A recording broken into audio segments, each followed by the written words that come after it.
Hey, I'm going to read this poem from Joyful Noise.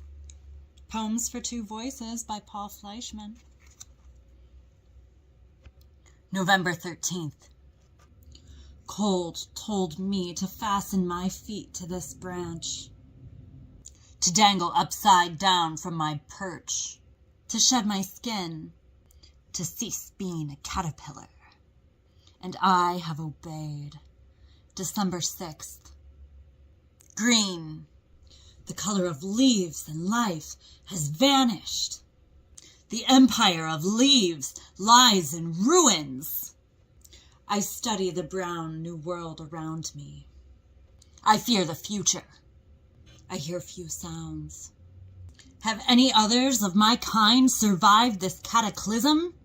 Swinging back and forth in the wind, I feel immeasurably alone. January 4th. I can make out snow falling. For 5 days and nights it's been drifting down. I find I never tire of watching the flakes in their multitudes passing my window. The world is now white. Astounding.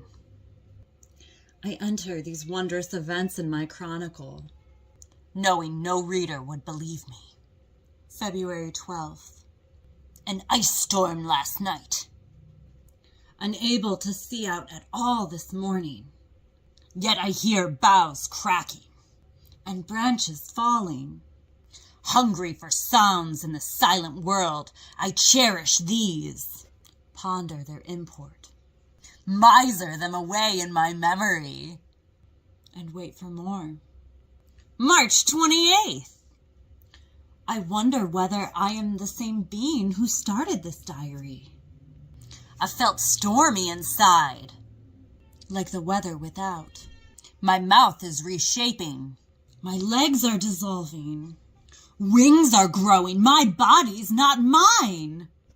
This morning, a breeze from the south, strangely fragrant.